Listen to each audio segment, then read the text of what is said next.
Good afternoon.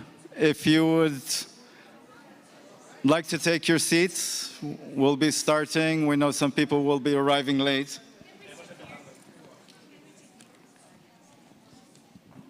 So welcome to this roundtable on reimagining the futures of higher education. This afternoon, we'll be having a conversation in three parts. First, around the ideas of the report of the Sally Work Commission on reimagining our futures together in a new social contract for education, with an angle on the implications for higher education in particular. We'll then consider how we can reimagine higher education, looking at a 2050 horizon, and how that can inform what we're doing today in terms of contributing to sustainable futures that we aspire to. Much of this work is inspired and linked to the work of the UNESCO Institute for Higher Education in Latin America and the Caribbean, and the dialogues that have been going on with different constituencies on higher education.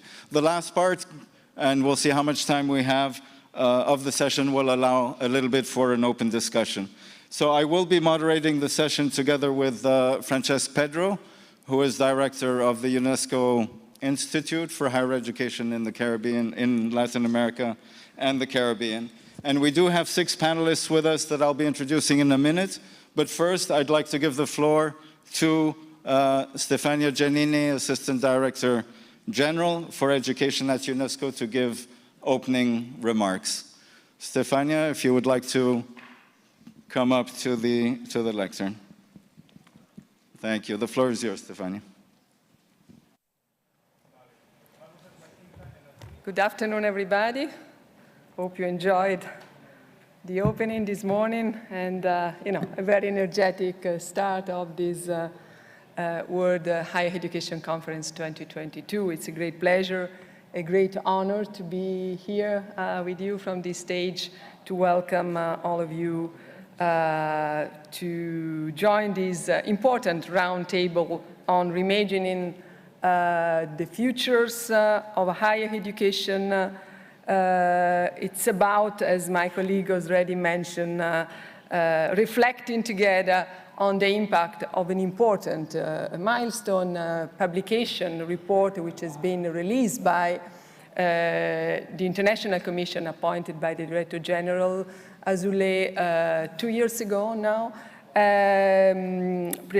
chaired by the President of Ethiopia, Madame Sally Work Zewde, and I have also the privilege to welcome here one of the more active, outstanding member of the Commission, Professor Antonio Novoa, former ambassador of Portugal at UNESCO, and one of the, how can I say, promoter of this initiative, really, from the very beginning. Thanks, Antonio, for being with us today.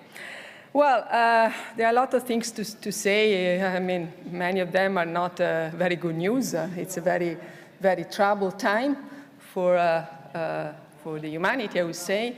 We just out, or we think to be almost out from a global crisis, an unprecedented health crisis, which had a huge impact on many public sectors, including education and higher education, as we know.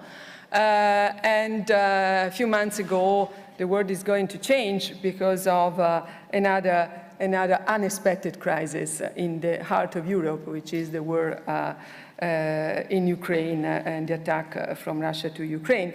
So it's a very challenging time, and it's very important to see how universities, how institutes of research, how, I mean, all the main infrastructures responsible for production, generation, transmission of knowledge and science can really contribute to face these main challenges.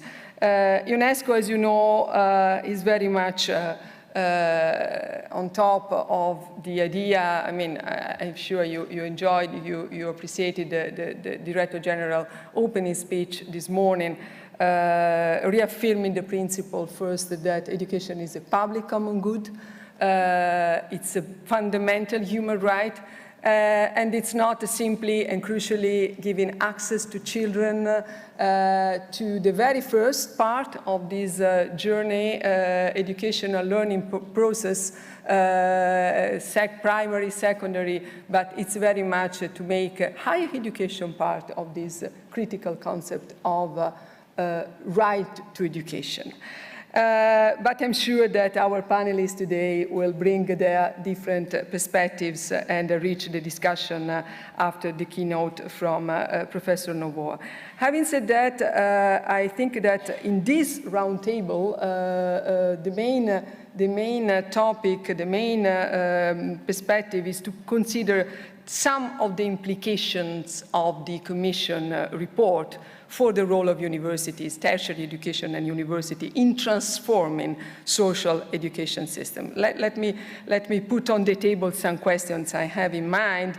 How can higher education help to forge, to shape a new social contract for education, which is going actually beyond the boundaries of education as a public endeavor and the public good? And what could be the roles of higher education in the future? Maybe, universities that we are used to see, to deal with, to work within. I say that as a university professor in my life. They're going to change. They're going to become different places. So in this report, really you can find very much inspiring ideas and some provocations also, and food for thought and action. And we know that higher education needs to be more inclusive, to really not leave behind those who were already behind the multiple crises I mentioned, to be open system, to be innovative, to encourage sharing data, research. By the way, this brings me to another important initiative that Professor Novoa was one of the promoters as well. You did a lot of things at UNESCO in your term. The recommendation on open science that has been adopted by member states at the last General Conference. And this is another very important tool for governments and communities to really, how can I say, open doors to knowledge and results and outcomes of research infrastructures. Well, this is a bit a crucial topic in this conference. I'm sure that the discussion from panelists will inspire and also help to orientate the debate in the coming 3 days here.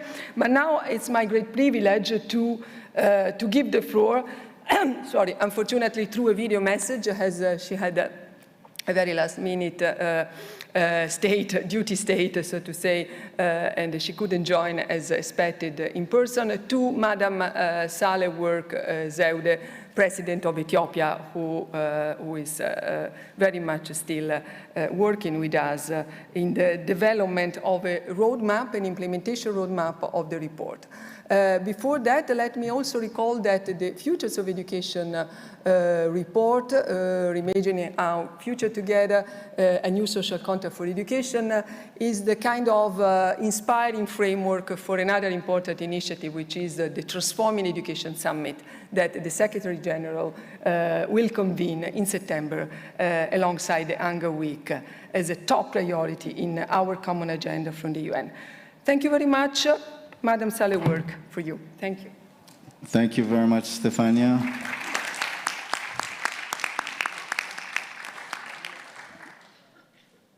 We need to get the video message up from Her Excellency Salework Zewde, who is planning to connect with us live. Thank you, Assistant Director John Stefania Giannini. Your Excellencies, Honorable Ministers, dear participants, ladies and gentlemen, welcome to this roundtable on reimagining the futures of higher education. At this critical historical moment, reimagining the futures is more essential than ever. The world is at a crossroads, a turning point. The quest for growth is overwhelming the natural environment. Inequalities are widening. democracy is fraying and conflict abounds. The future of humanity and the living planet is at risk. But we have a choice.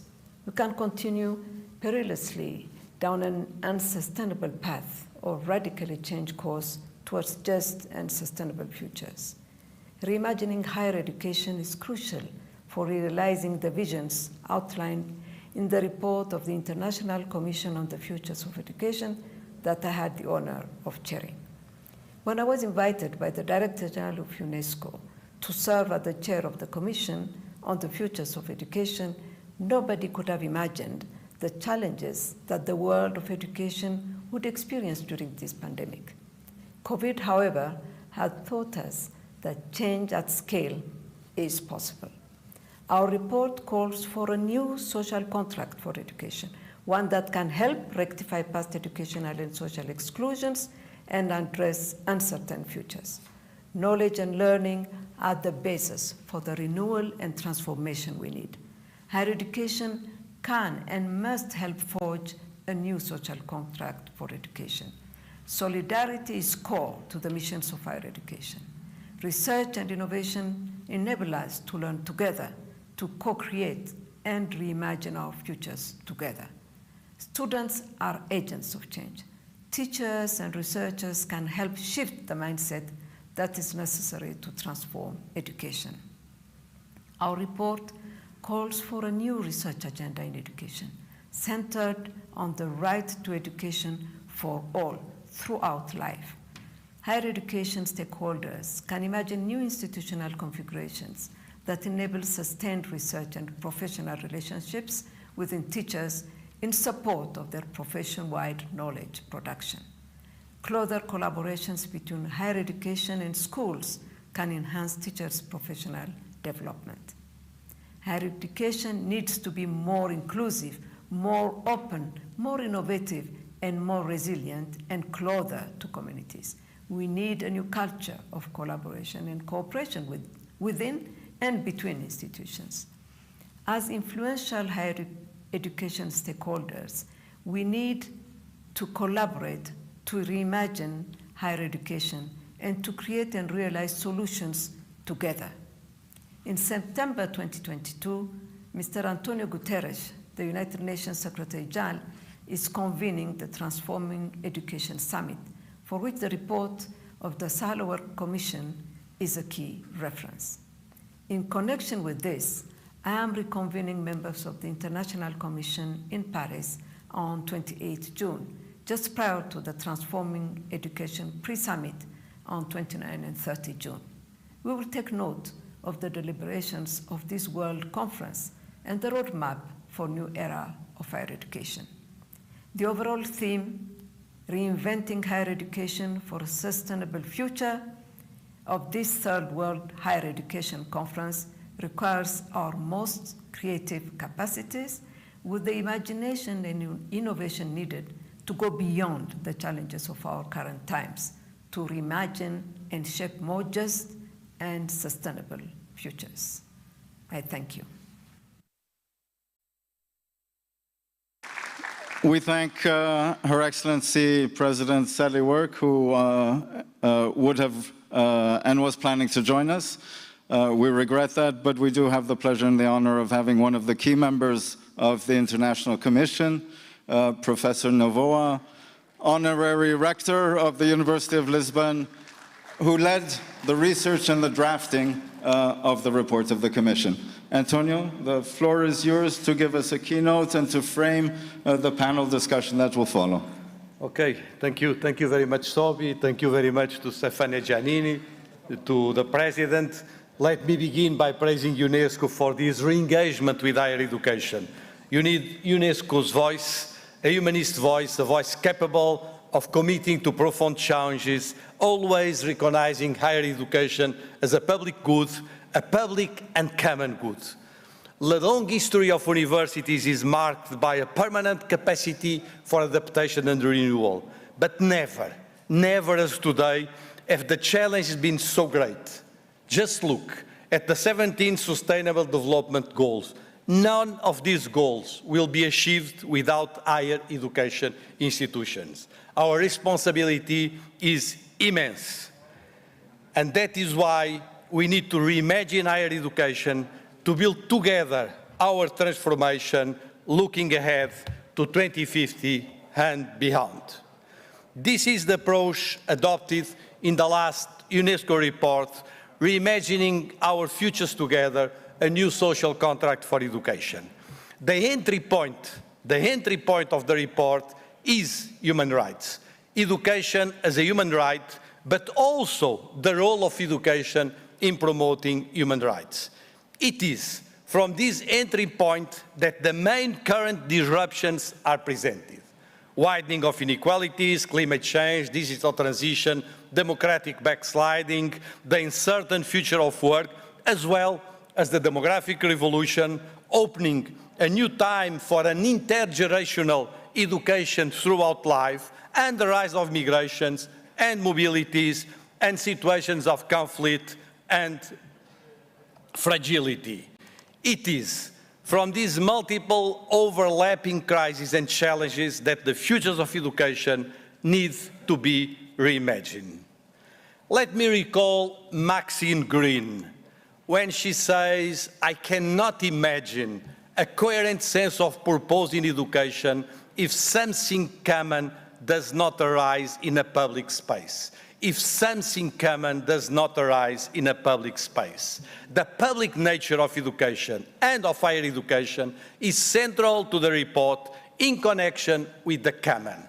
The title of the report was to be just together, to clearly highlight the need for working together to create futures that are shared and interdependent.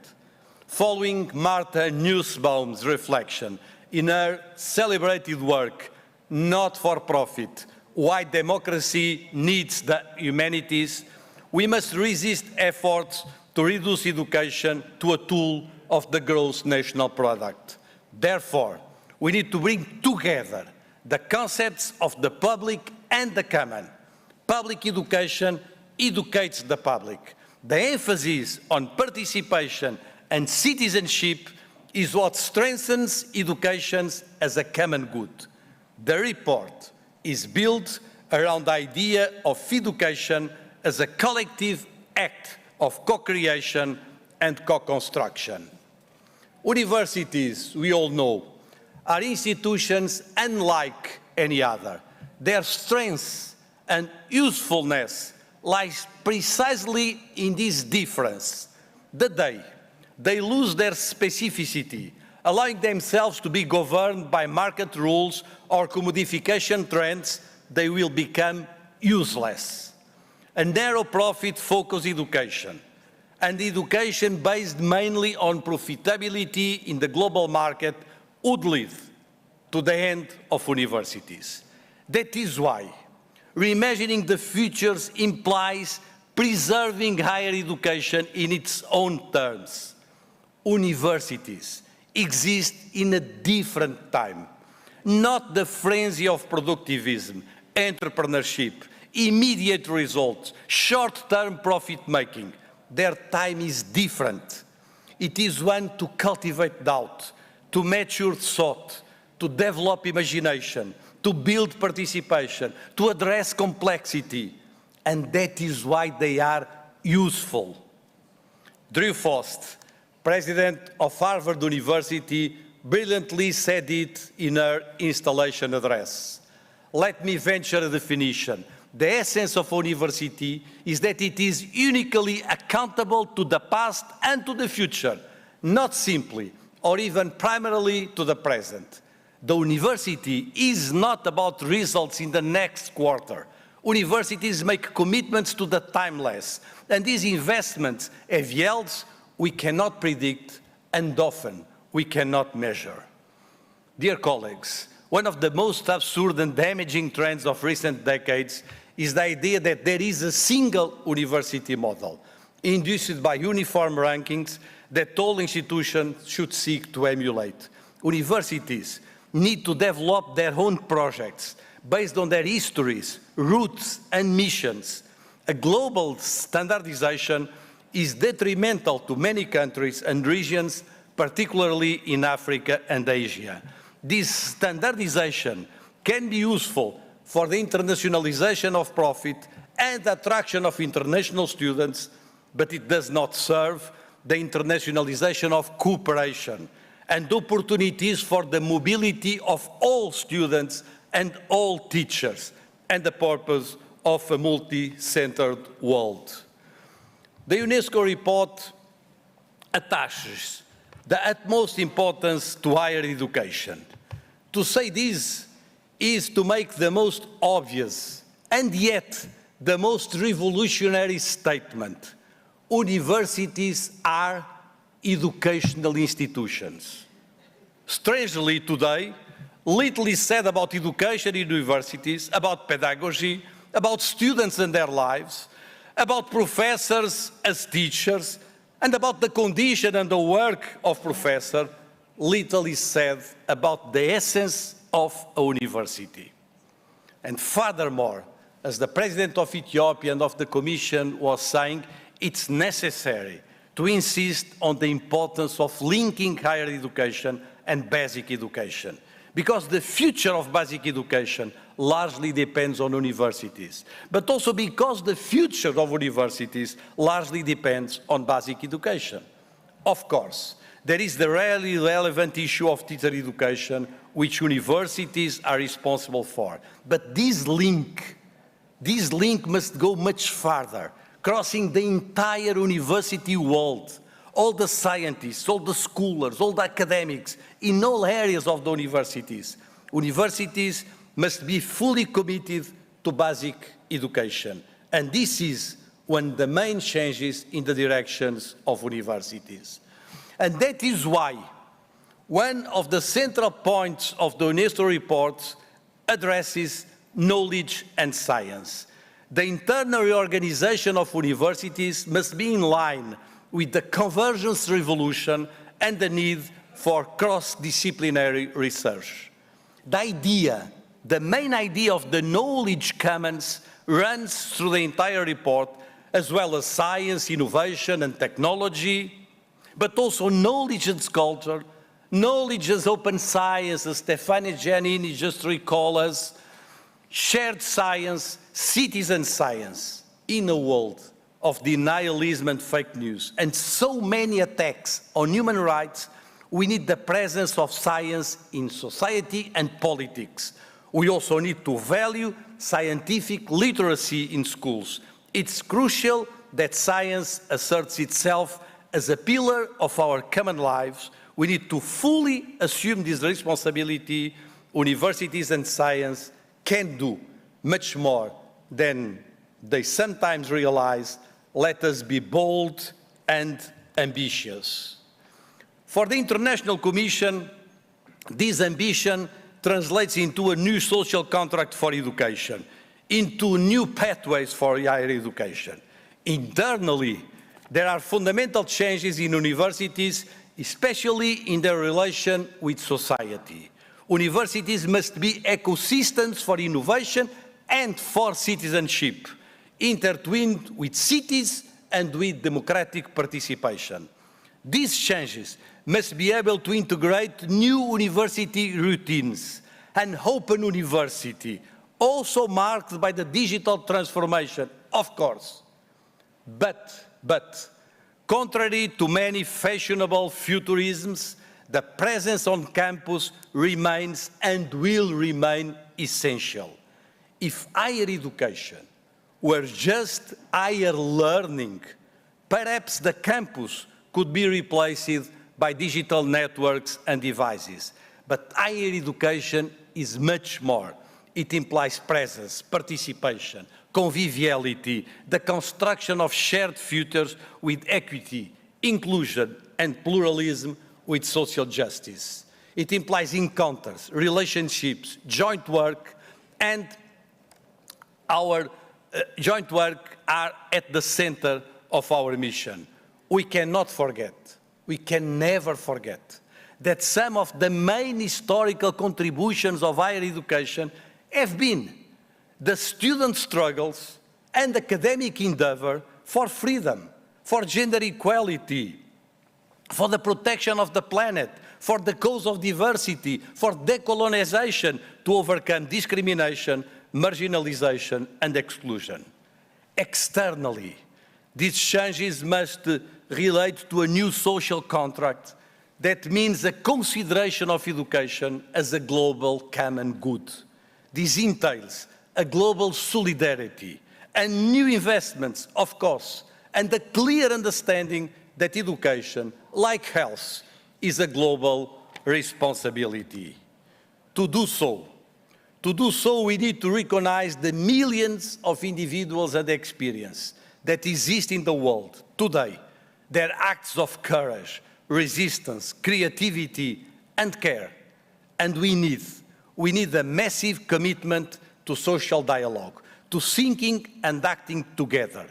This is the main message of the UNESCO report, which ends with an invitation to think and imagine our common futures.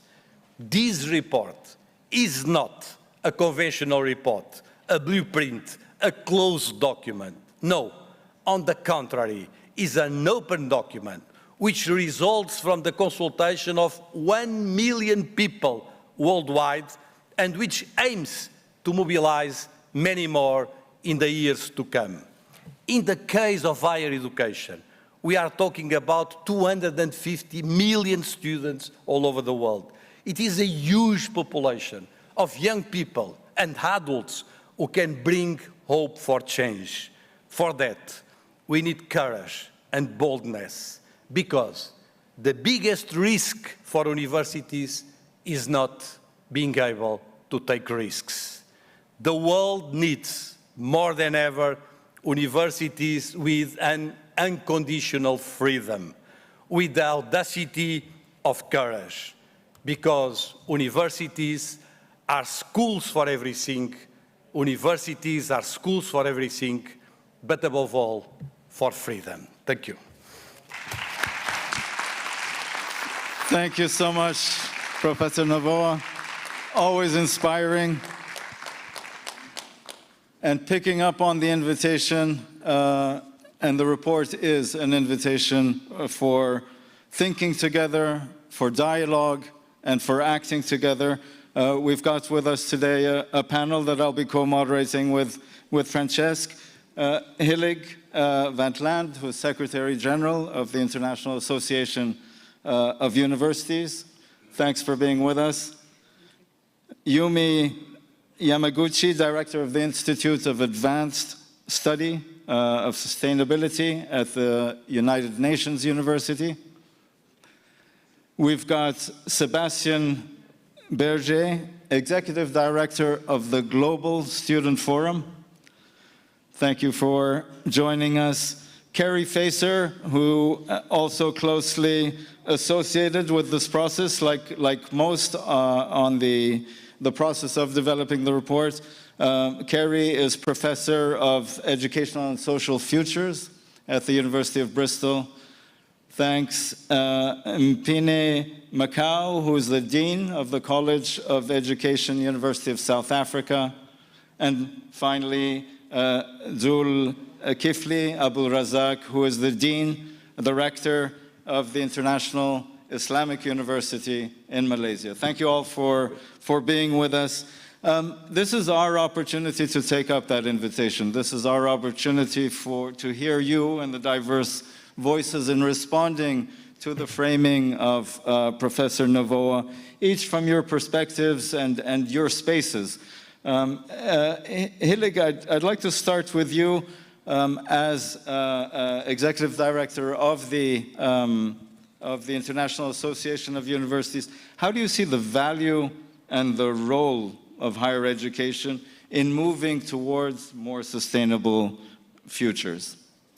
Thank you very much for that question. Thank you as well, Antonio Novoa, for the very good opening words. You were as inspirational as you were throughout the whole process of creating this report.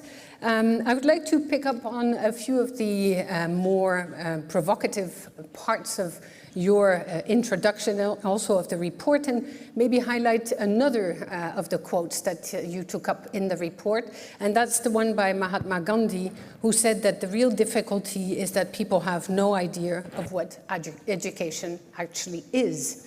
And maybe that is where the report has a very interesting role to play. It is that it says that higher education is serious. It's not a commodity. It's not something you can be playing around with. It is the very stakeholder and sector of society that will make the difference for the future if it is well managed, if it is well supported, if it is well recognized by not only internal stakeholders but society at large, and if it is funded adequately. Indeed, it needs to be open and inclusive, as was said. It needs to valorize different forms and shapes of the higher education at large. It needs to be as diverse as the world is in itself. So the words inclusive, intercultural, interdisciplinarity, transdisciplinarity are those that define the true nature of the future university. But it is true for some institutions already today. We don't need to throw everything away. We need to valorize the higher education sector. It is really a sector that can develop further if it is based on these principles and these values. And if we look at the future, a future not of competition, and you said so in your introductory words, but if it is based on cooperation, because cooperation in this sector will allow us to go in the right direction to build together a more sustainable and better future. Thank you. Yeah, thank you very much. Thank you very much, Hilig. You're right in saying, and I think part of the invitation of the Futures of Education report is also to say, what in our practices are good and need to be strengthened, maintained, perhaps even protected, as we were hearing in terms of commercialization of higher education, but then also what do we need to abandon and what do we need to imagine afresh. Humi, you work at the United Nations University. The work is framed by the 2030 Agenda for Sustainable Development. We know it's a comprehensive set of interconnected development goals to deal with increasingly complex challenges. How do you see the contributions of higher education within the 2030 Agenda? Also, thank you very much, Mr. Chair, for an excellent question, because this question of the interconnected goals is very much related to one of our three important questions to be explored in this session, which is what should we stop doing? The answer is clear, that is to work in silo. Isolating education within SDG 4. I want to be a bit provocative as Dr. Hiraj, because each SDG has a good reason to say it is central to the entire SDGs.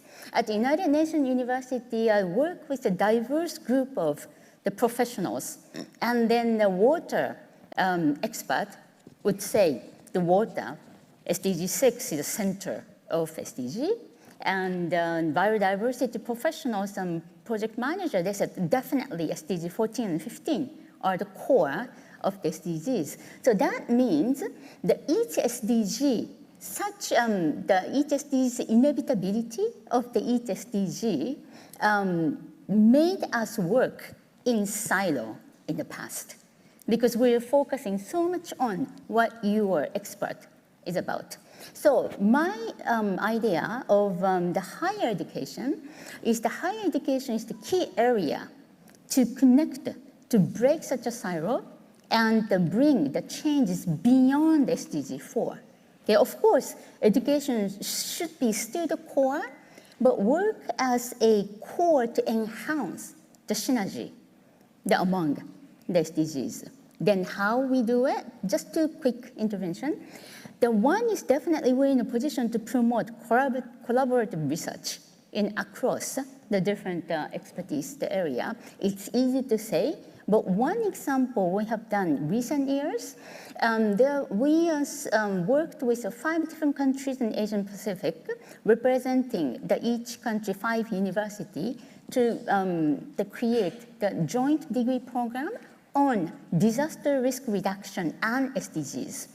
And those research findings was actually incorporated in developing the curriculum. And we started with 5 universities. In 3 years, it was expanded to 15 universities and trained 900 educators. So I think shared the value and shared motivation can really, really promote such a collaborative research. Thank you, Yume. And as we heard from Professor Novoa, that there were initial considerations among the Commission to frame the report, to title the report together in terms of, and the recommendations around more collaborative research, more transdisciplinarity in the knowledge generation and the roles of universities. I'd like now to turn to Sebastian. You know that in the report, and we've heard it also in the opening sessions, that the environmental crisis is one of the critical disruptions and poses an existential threat to humanity and the planet. Given the public responsibility of higher education, and from the perspective of student voice, the Global Student Forum, how can higher education, or how should higher education respond to the climate crisis?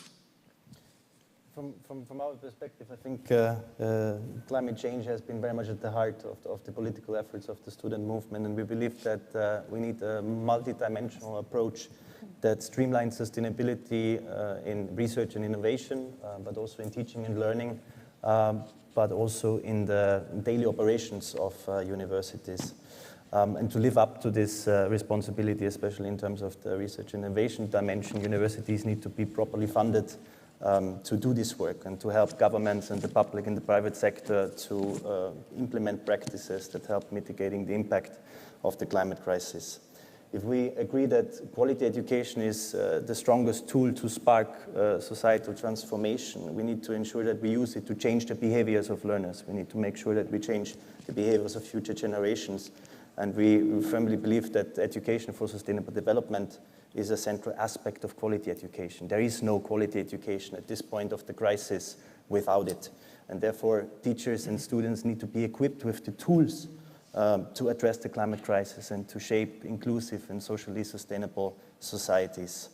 It's also clearly not enough to start with practicing ESD in the tertiary sector. You need to start at primary education and span it all the way through all sectors and all levels of education. And for that, we need an enabling environment in which students will not only achieve climate literacy, but are proactively supported in carrying out sustainability initiatives throughout their educational pathway.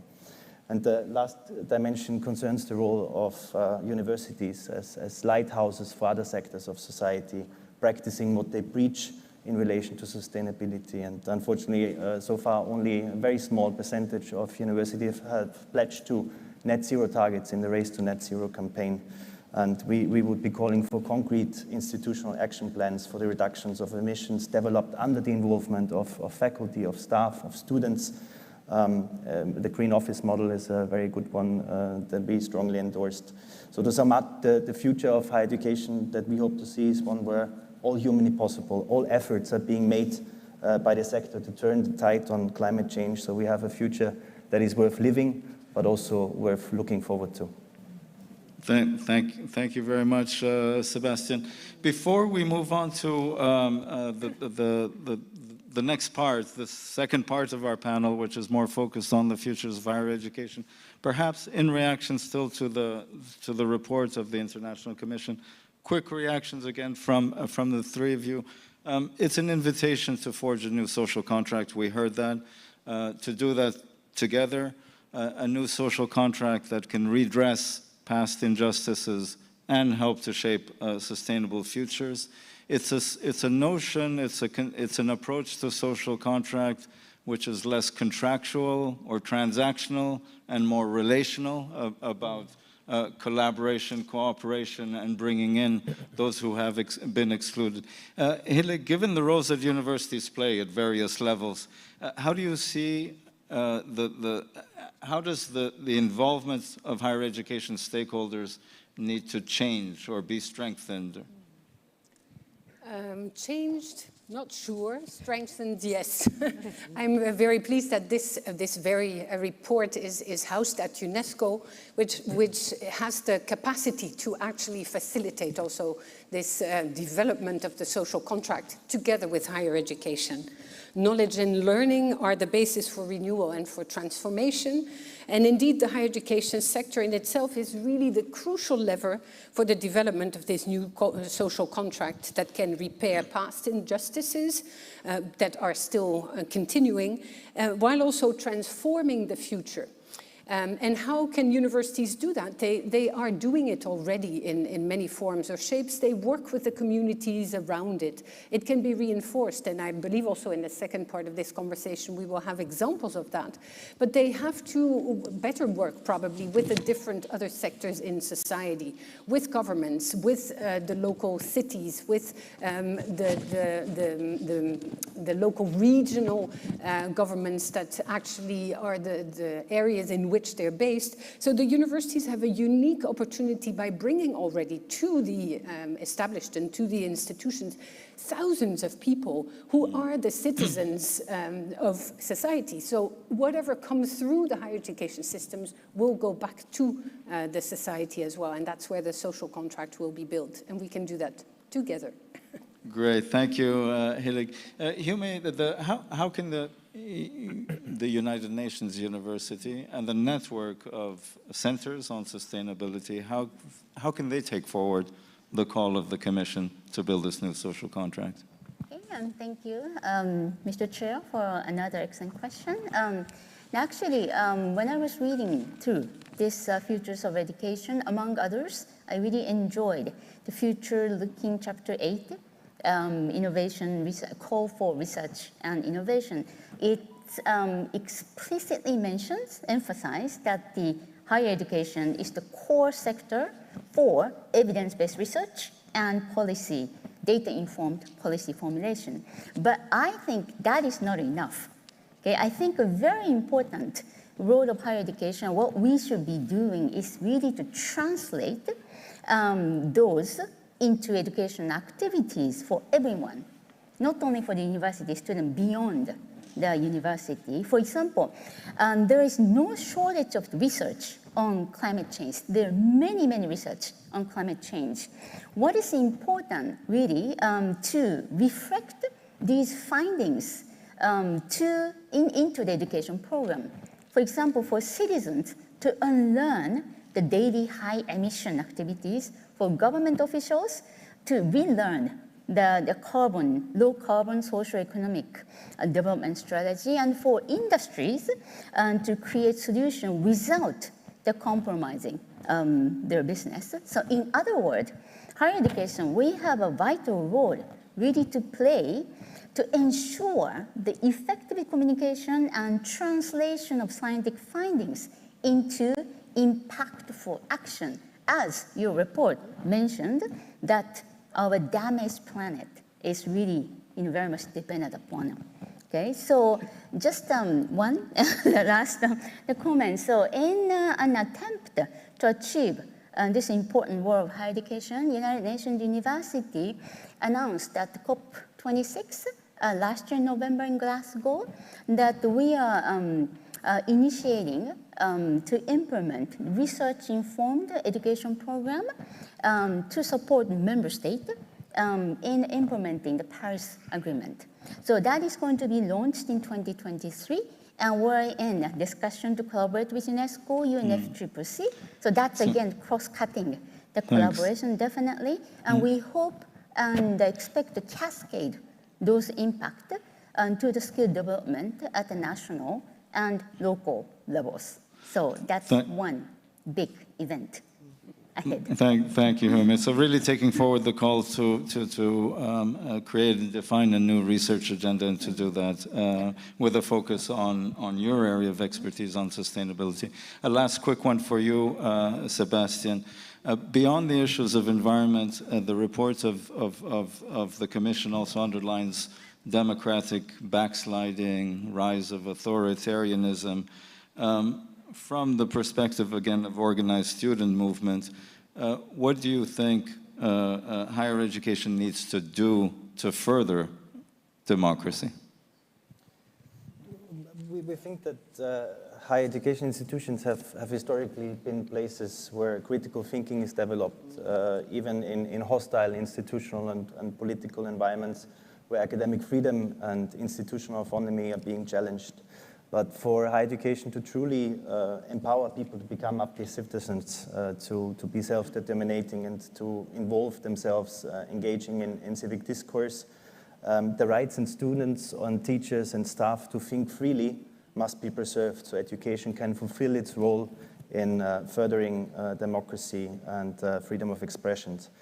And for that, we need to make sure that we safeguard the freedom from censorship or interference where it prompts a social, a cultural, economic, or political imposition on academia. And working with member states and civil society, we believe that UNESCO should take a leading role in monitoring and acting upon academic freedom and institutional autonomy infringements, attacks on it. We're also convinced that universities can do much more in terms of implementing active global citizenship education, which encourages students to take part in shaping the societal discourse, making them aware of the importance to not be apathetic. Another issue is democracy within higher education. We advocate for a collegial approach to higher education that must take the concerns of all relevant stakeholders into account and facilitate access to the decision-making spaces for the legitimate and representative representations from every group within the academic community. Only when students, departments, and staff recognize that sharing the governance of an educational institution is a common responsibility can the vital deliberations and strategic foresight happen that leads to the decisions in the best interest of all groups.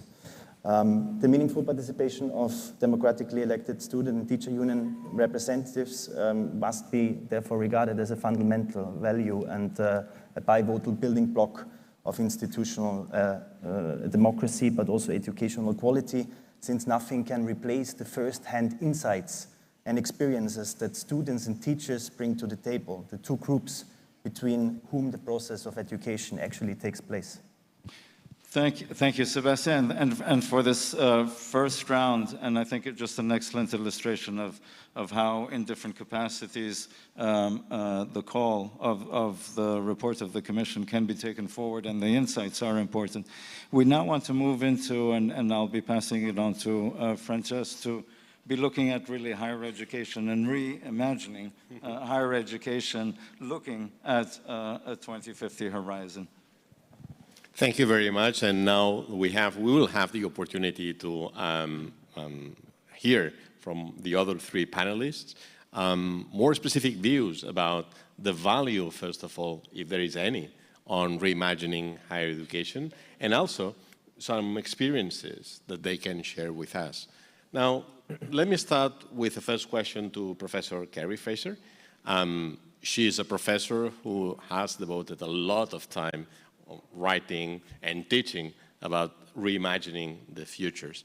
And now the natural question for you is, why do you think that reimagining higher education is so important? Okay, well, this Commission invites us to think 30 years ahead. It invites us to think to a 2050 horizon. And my simple answer to why we have to think about it is if we don't do it, other people will. So I'm going to explain that. If we think of one thing over 30 years, we know that things will change. Think back 30 years. Think to 1993. What's happened since then? The rise of the World Wide Web, the mapping of the genome, 9/11, wars in the Middle East and everywhere else, 2 financial crises, a pandemic, social media. Change happens. It is both possible and inevitable. But some things haven't changed. Inequalities are still here and deepening. Climate change is getting worse, and long-standing conflicts have not been resolved. So our key challenge is to recognize that the world will change, to recognize that higher education will change, and to recognize that hard challenges require more than wishful thinking. Our key question then is how to influence the direction of change, and other people are already thinking about this. The stock market is developing speculations on educational futures. The technology companies, the oil, the gas, the mining companies are developing visions of educational futures. We, the people, and the other species and beings on our planet need an equally powerful imagination. So I want to suggest that if we're going to develop that, we need to think about our personal assumptions, our social habits, and our worldviews. So we need to reflect on our own assumptions. James Data, who's a famous futurist, talked about 4 myths of the future. And he says that everybody fits into one of these stories. So either we think it'll be business as usual, or we think we might need some reform, or we think it's all going to hell in a handcart, there will be collapse, or we think there'll be transformation. Which of those do you resonate with? And which other voices do you need to listen to? We need to think about our social habits of thought. Whose ideas are we listening to when we imagine the future, and whose are we ignoring? The pandemic was well known about a long time before it happened. We did not listen. What are we not listening to now? And then we need to reflect on our worldviews. Is our imagination still being shaped by the worldviews that got us into this mess today? Are we still relying on technology to solve everything when we know that technologies are useless without great teachers? Are we still imagining there's only one path to development when we know that monocultures create vulnerabilities?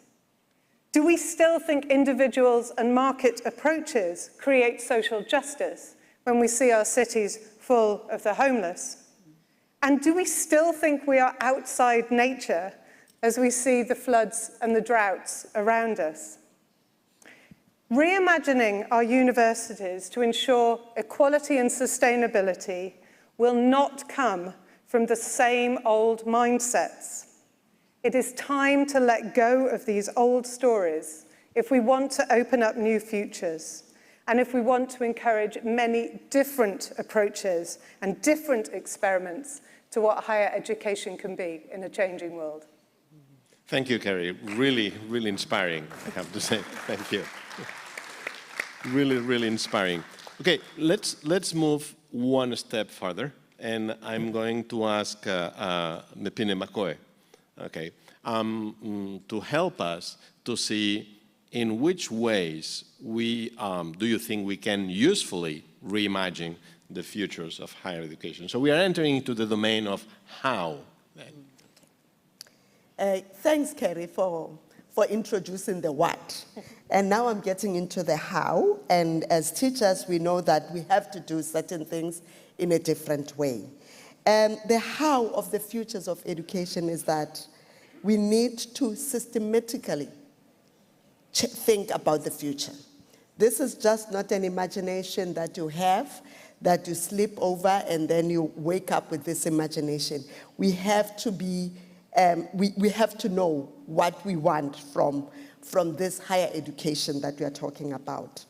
And a child who is being born in this minute will be entering higher education in 2040 if it's the way we are going with our story, that they have to be 18 by the time they enter higher education. Or this child will be 28 years old entering into higher education in 2050, which is what the world might look like. So we need to begin to think about who are we preparing higher education for? What are we involved in doing that? So the process of doing that, you have to think about how you vision that future, how this story will pull you forward to the future that we want.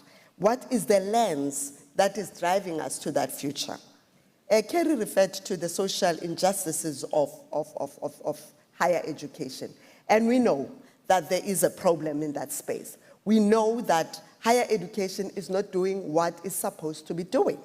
And hence, there is a need to change the way we have been doing things. There is a need for a new story to tell.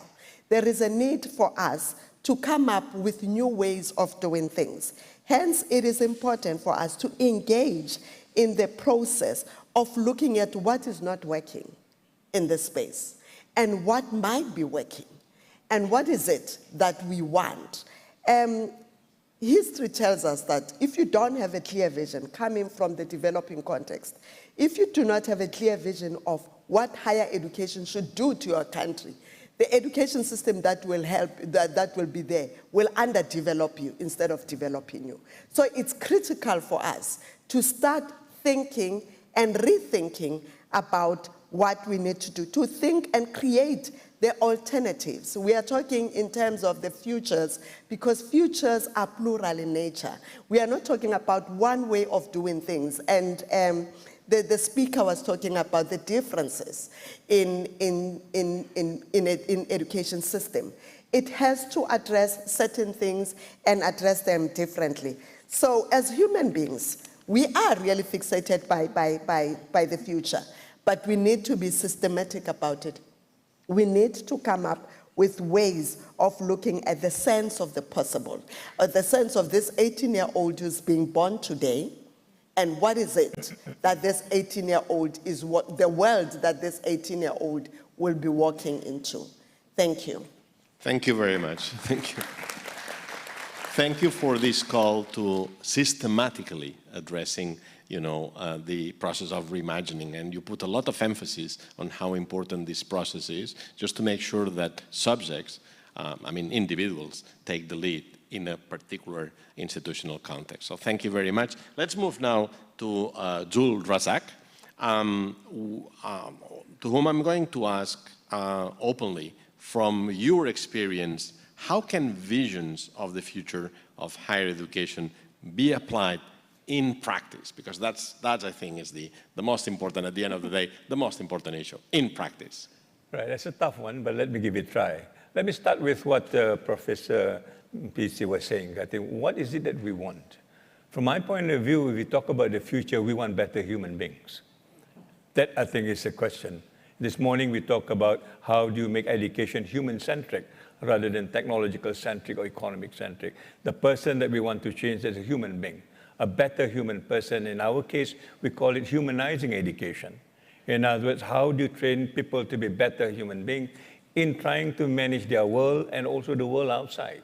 So we talk about education in that particular context as a holistic education. Many a times we talk about transdisciplinary, inclusiveness, integration. This to me is about how do you create a total human person.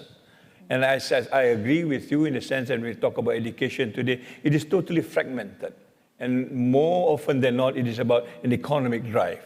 Hence, you have the word human capital, for example. Human capital do not necessarily mean a good human being.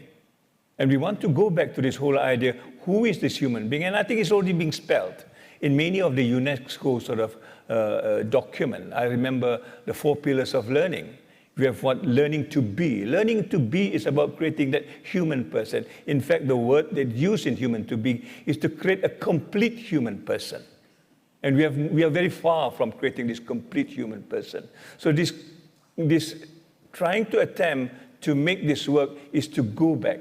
And once you get this complete human person, then it is possible to envisage a complete institution using the holistic sort of approach. The approach must be holistic in the sense that it cannot be compartmentalized. Many a times, I think when you want to make change, we do it piecemeal. And oftentimes it doesn't work because we cannot connect it together. And the approach that we took, or we want to take at least, is to look at the whole institution approach. And the whole institution approach will have to depend on the whole person approach. And this is where I think your SDG comes in, when you try to connect the dots. The 14 dots, the 17 dots, it could be more than 17 dots. We discover this as we go along. For example, in our case, we're thinking of where is spirituality in this? we're beginning to envisage and reimagine the SDG 18 to talk about spirituality, because that's the binding sort of glue between us human beings. Everything else fails, spirituality will probably bind us together. So these are issues that I think will bring back to what education is all about. Once we are able to move the institution in a holistic manner, then we can envisage and see whether we can also move the society in a holistic manner. And hence we have the integration between society and university as a whole, no longer two separate things. The university goes on its way, the community goes on its way, and when the pandemic comes, you find this thing gets disrupted very easily. So I would start with an individual, Pedro, and when we... And what is the role that education have to play? Look, surprisingly, we are on time, roughly, so, surprisingly. So I was wondering if any of the three panelists would like to add something else while we prepare for opening the discussion to the audience, both the virtual audience and the participants in the room. Carrie, your last minute thought? Okay. Of fame.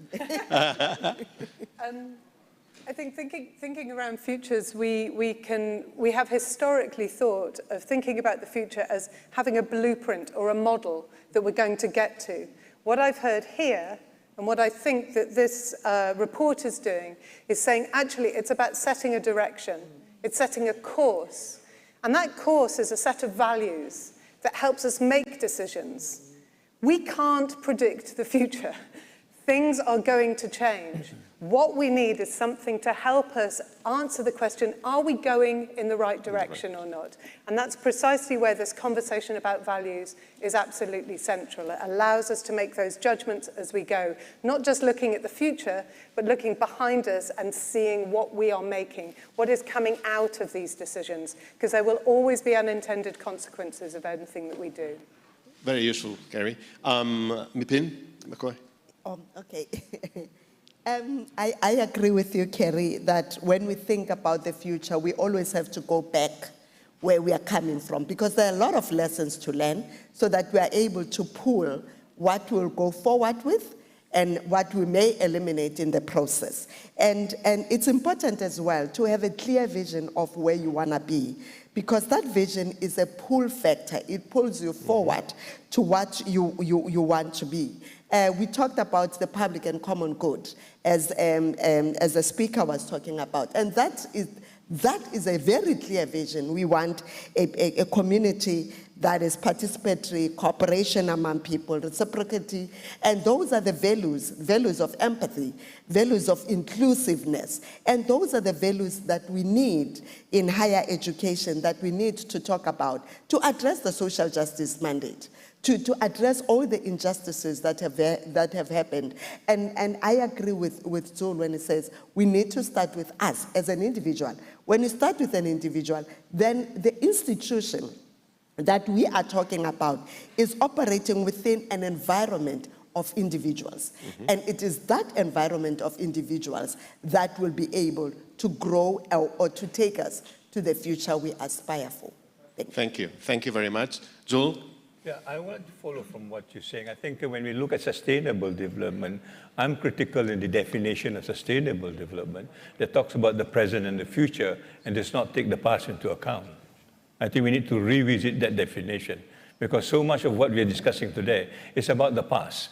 We were sustainable at one point, and this is where we need to go back to the past. And if you go to the history of many of these indigenous society that we've now become, very attracted to, they're more sustainable than we are.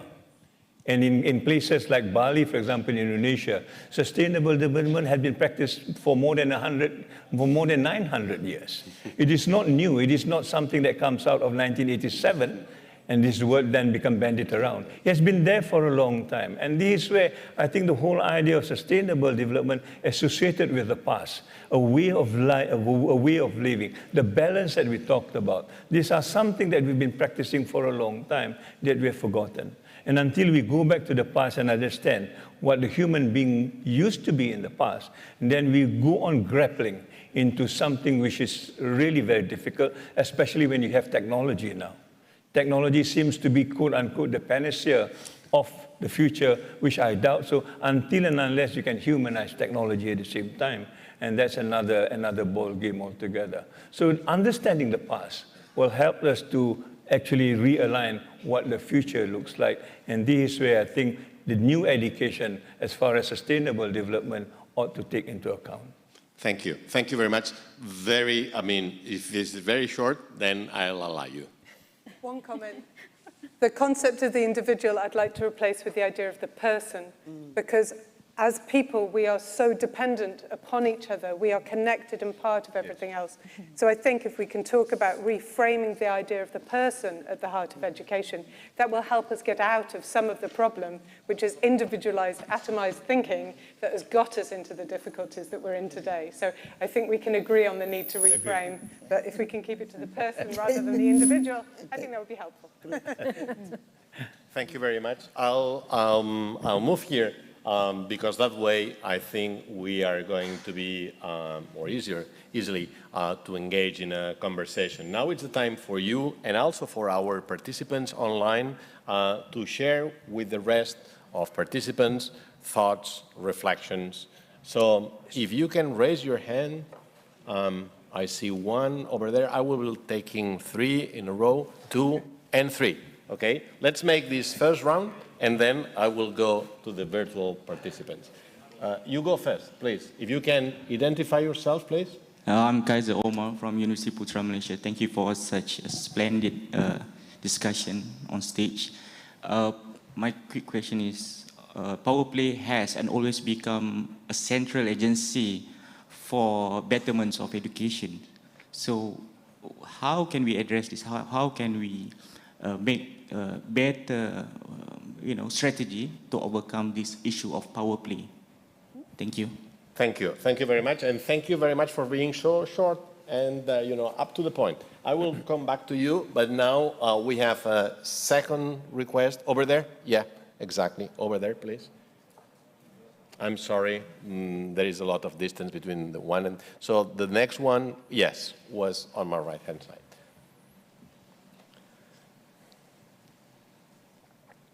Okay, please, identify yourself. Muy buenos días, María Magdalena Sarraute de la Cátedra.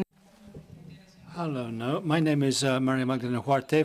I work in a UNESCO chair in the area of education. I wanted to ask about how our ideas for higher education tie in with today's university, because today's university is such that there are no strategies for the community. They can't really fit in at all. We're still just stuck in the idea of teaching and research, and we're not teaching any kind of social involvement. So if the task of the university is to transform lives and societies, how are we going to do that if all we're doing is teaching knowledge and disciplines? That intervention, because I don't think... Okay, so basically the question was about how to ensure that higher education also works for the community and not only for teaching and research, but also works for the community and at the service of the community. And the last one in this first, yes, same row. Yeah, at the end.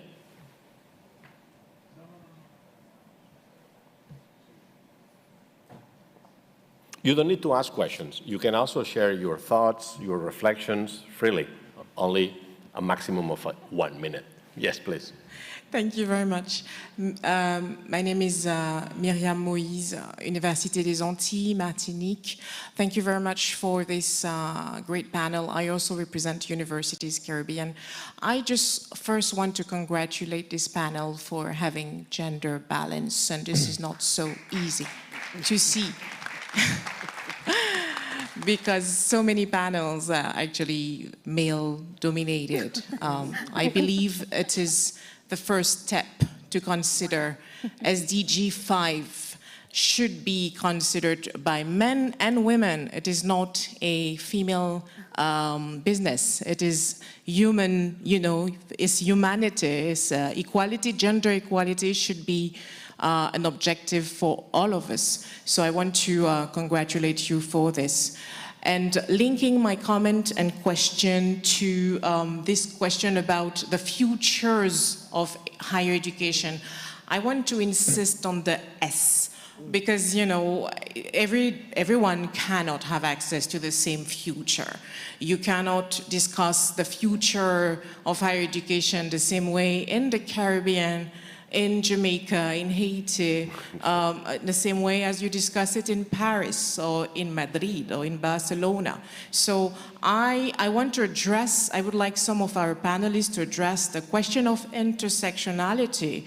That is to say, when you are a woman, Muslim, you know, indigenous and living in Latin America, what are the strategies? And I want to link it with the question of the lady just next to me about the community, the necessity to link university and community. How do we boost leadership, women's leadership, so that policy changes as well? Thank you very much. Thank you very much. Well, there is plenty of homework for you. So while you prepare for that, I'm going to share with the rest of participants a couple of questions that have been addressed from our virtual participants. The first one is addressed to Sébastien Berger. You talked about involvement of democratic representatives of the groups inside higher education institutions. Do you think this should apply also at global level? And what role should UNESCO play in this?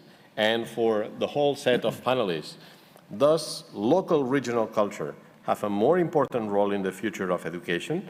What do you think about that? Should this be really an asset or not? Now, before giving the floor to our panelists, I'm going to ask, if there is anyone else willing to, please do not ask more questions, simply share with us our thoughts. I see one here, a second over there, third, two here. And we'll start, from the back, and then I'll move to the next one. Yes, please. Yeah. Thank you so much. I am Meded Twinamasco. I come from Uganda, from Mbarara University of Science and Technology, where I work as a Director of Innovations and Technology Transfer and the Institutional Coordinator for UNESCO's CFIT project. My reflection is on the future of higher education, especially the current experience in Uganda.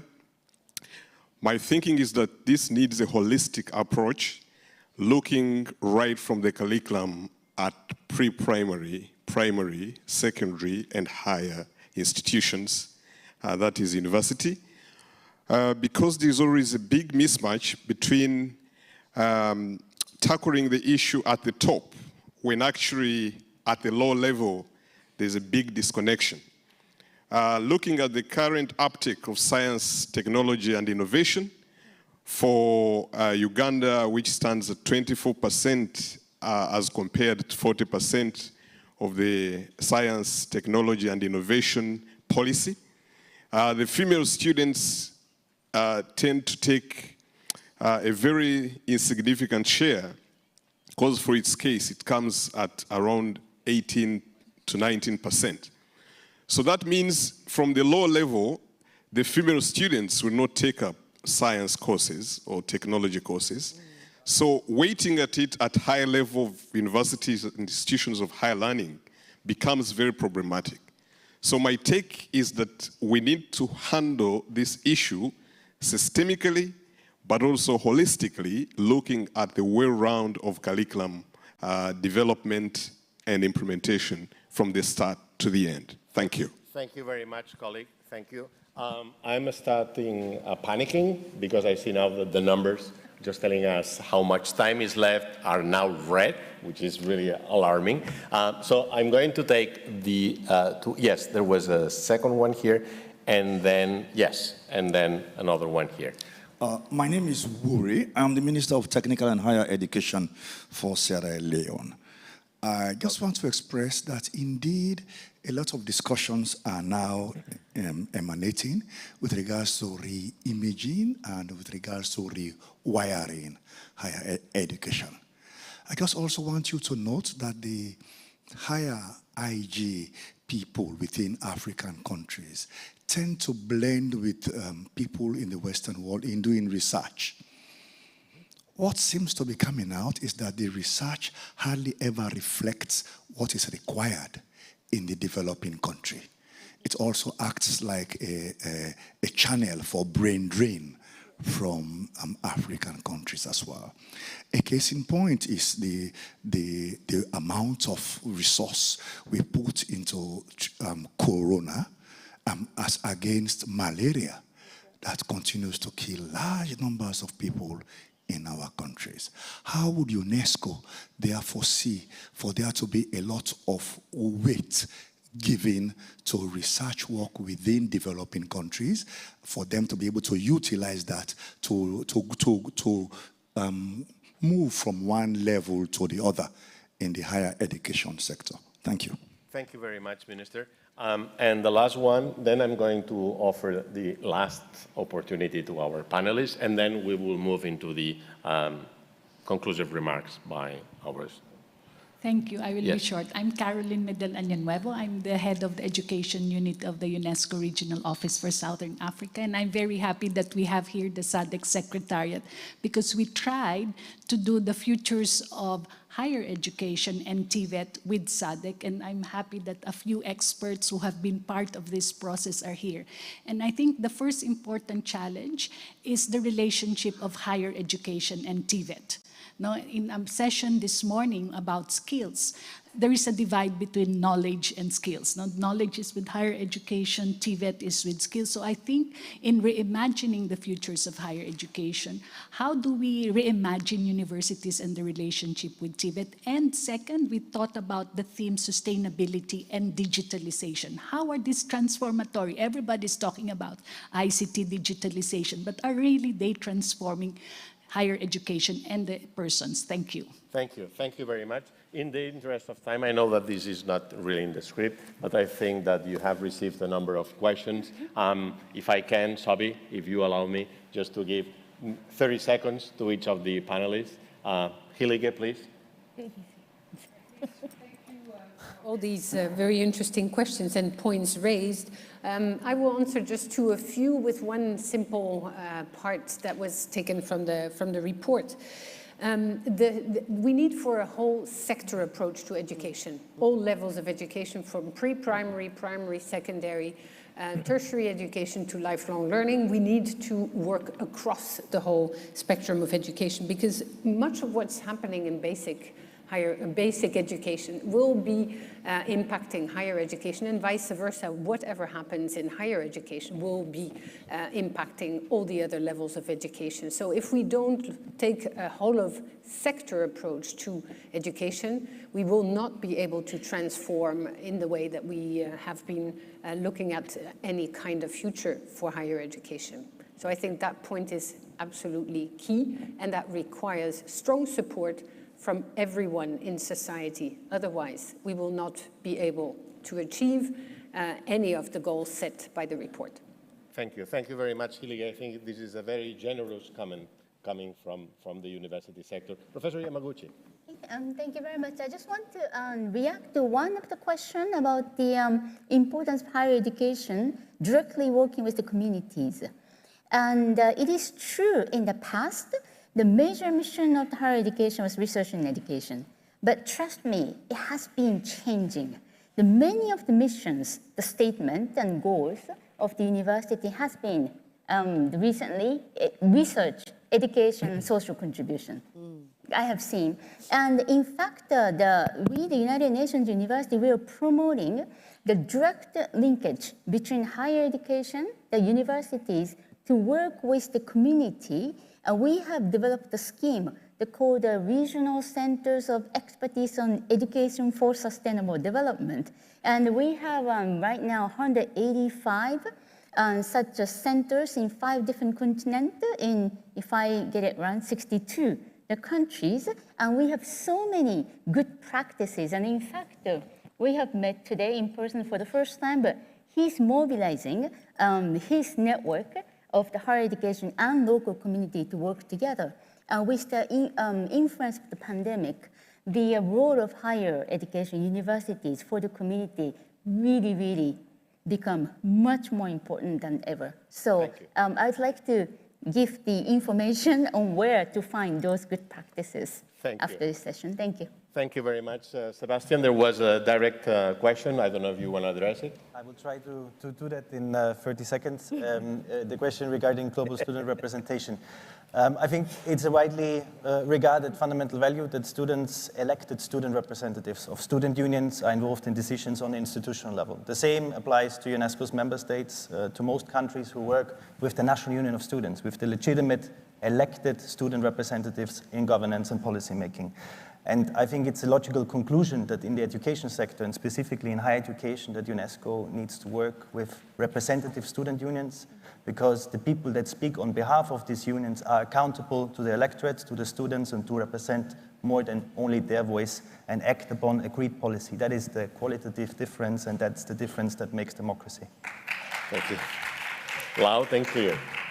Kerry, many things to say, very little time. Very quick. How can we overcome poverty? Interesting. Education can't do it on its own. We need to build partnerships, but we also need to stop causing the problems. So I think there's an interesting question as to whether we should shut down many of the business schools, because the way in which they're teaching economics at the moment is causing more harm than good. The second thing that I want to say is we think about the local and the international relationship and intersectionality. The question is, how do we build commonality in the diagnosis of the problem? We can collectively name what the problems are, even if we might have very different strategies or responses. So our job is one no, many yeses, and network and learn from each other. Thank you. Thank you very much. Nipike, please.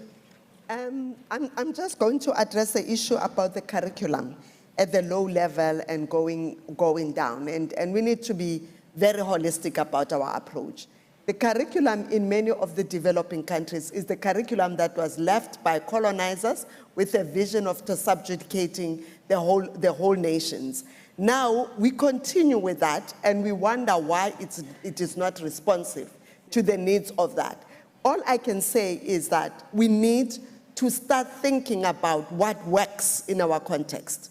We need to start being confident about who we are, what works, what is the economic needs of our countries, what is it that we need to do in order for us to become the people that we want to become. That's why I'm talking about the futures, that we need to vision who we want to be, not in relation to who Kerry is or where Kerry comes from, but in relation to ourselves first.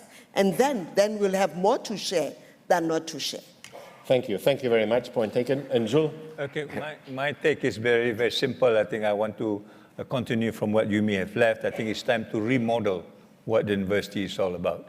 In 2005, when the United Nations were considering about sustainable development, the question that was asked to us, will the conventional university as we have today support sustainable development? Most of us will say no.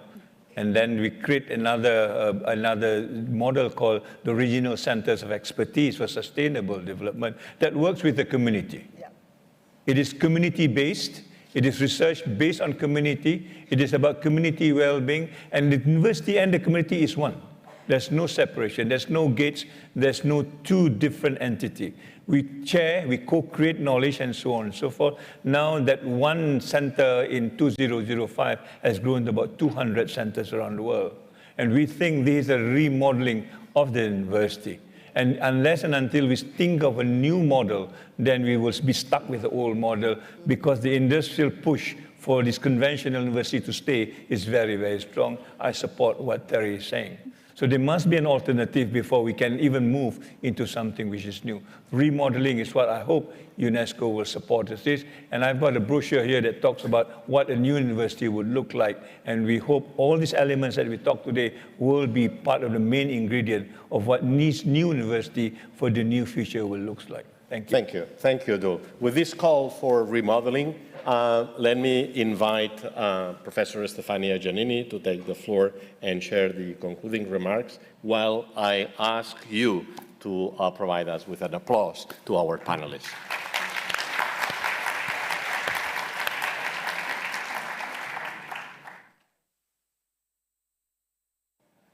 Thank you. Thank you. Really brilliant. At least, it's not a wrap up because I would need another half an hour, maybe more. So inspiring points, a lot of questions, and request of UNESCO commitment, action. I can assure that we are not simply taking notes, but we are really very much on the same page. Let me recall some of the points among the many notes I was trying to keep. I like one of the quotations: "The university make commitments to the past and to the future. It's not having the tyranny of the short term. This is something we have to keep, for the future of universities." I like the idea that the biggest risk of university now is not being able to take in risk. And a few comments on and many other topics that are very much inspiring. The role of humanizing education and taking the holistic approach for the future. Maybe rethinking the notion itself of sustainability. We heard in some of our webinars and discussion specifically on this topic a new idea, it's not a new actually, but a new approach to sustainability, which is about the notion of regenerating and education as a kind of way to regenerate society under very many perspectives.